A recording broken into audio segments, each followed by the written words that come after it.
Why does your coworker's music taste suck?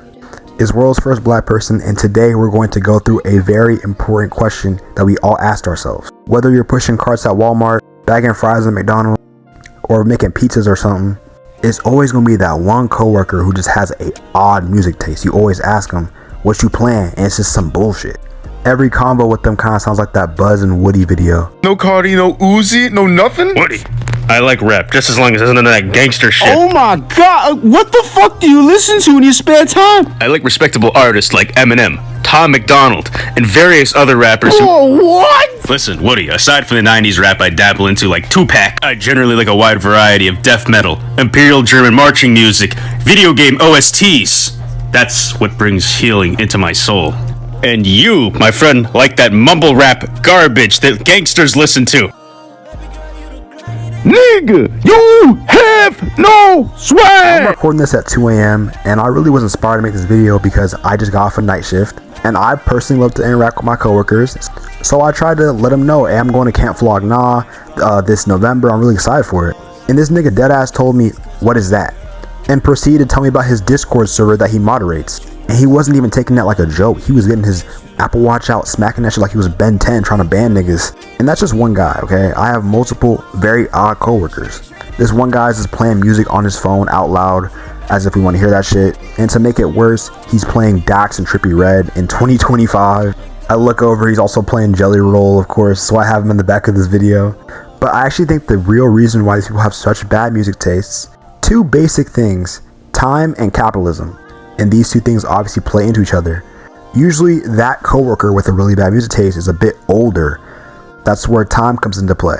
They're also that coworker because they're always on the job. Capitalism, right? They're always working, so they can't really be off the clock too much. That means that work is like their second home. And with the state of the music industry and how the underground leads so much, these niggas don't have time to find good music or niche things or go on TikTok and find edit music. They're not the core audience for Midwest emo TikTok sad edits or like DMV jerk samples or something like that. They can't really find like deep shit like that. So in the age where radio is kind of dead and TV doesn't really show a lot of music videos, where does that take them? Rap caviar, you guessed it. These people can't really make too much of an opinion on their own because they're very capitalistic, very hardworking people who are often at work. These people just turn on music to kind of put color in their monotonous, boring, plain life, you know? While we're scrolling through and watching videos and going to concerts, these people are trying to make ends meet. These people have like children to feed and shit, you know what I mean? It's as simple as more hours at work, less hours to listen to music.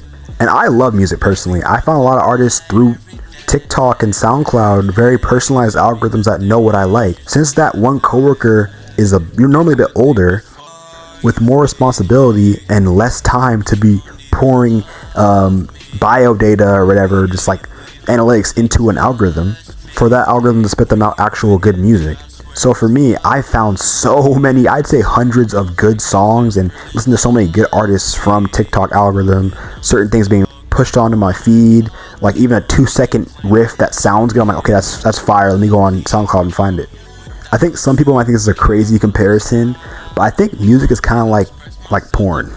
The more energy you put into it, the further you understand what you like. That one coworker is oh my god, the Pornhub front page scroller. Me, I'm on eRoam, Batty Hub, and sometimes Fapello. In this era, we gotta find the underrated superstars, you feel me? You gotta go on eRoam. No, but seriously, there aren't really many superstars on radio or in your face nowadays that are younger, so you kind of have to rely on the YouTube trending tab or Rap Caviar or just general playlists that just put you on songs if you're not really keeping your ear out for it. That's what the one coworker is doing. The one coworker smokes cigarettes on his break. The one coworker is trying to catch up with his AA meeting. That one coworker is always in the shop because he gotta get his life together. So I think us younger folks gotta understand these niggas are almost like victims. They can't really listen to music like how we do, carefree, just for fun. I refuse to believe niggas listen to Jelly Roll or Dax or Hobson or Tom McDonald or any of these corny ass niggas or fucking Jordan Lucas, right? For any reason besides the fact they don't have anything better. It's almost like when you eat McDonald's every day because you don't have like cooked food. They're in like acoustic poverty. They don't really have like a good outlet to go and find good music, so they resort to like top of the surface dog shit, you know? The most exciting dog shit they can find on the side of the street, you know, McDonald's, right? You put it in your body. You saw people complain about like view botting or like stream botting during the Drake beef and the Kendrick beef. Oh, how this guy got certain amount of listeners, how this guy got this much listeners, right? There are almost like manual bots, like manual drones out there. Niggas who have the ability to find other songs, but they don't have the time or the tapped inness, you feel me? Like there's a white woman from Virginia right now who is playing Not Like Us because that's the only Cali rap type of song she's ever heard. She's if you told her Drake, who the fuck is that? Like people just don't know the history of the genres. They just like, oh, I like the sound of that drum. I'll put it on my playlist, whatever, who cares? Like we almost live in separate worlds. I haven't missed a payment on my Spotify Premium in like 8 years. The day my shit cancels is the day I probably die or I find a way to jailbreak that shit. Like even for example, my mom might be that one coworker. Like I'm talking to my mom, she's like going through so much shit and just doesn't play any. She just lives her life straight fucking silent, bro. Like I don't know how she does it. But even on our side, I guess the good music taste havers, niggas be scared to say they found a song off TikTok, or like people be gatekeeping, which is like I understand because niggas make shit corny bad, bro. Whenever I open my fucking cellular device, I go on TikTok and I see niggas with shiesties on like, ah man, Midwest emo, indie music is so weirdly calming to me. Like, oh my god, you fucking cornball.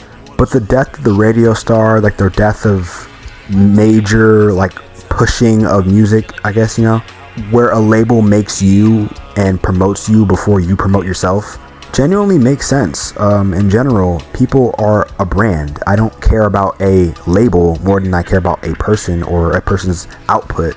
So I feel like the new kind of like ecosystem is obviously an artist themselves, the genre / culture they come up with. So if it's like a rock band or a rapper from like Atlanta, there's going to be a certain type of backbone of what they can do with the infrastructure they have. And then third is like the hardcore fans, like the editors who kind of do promo and PR for them.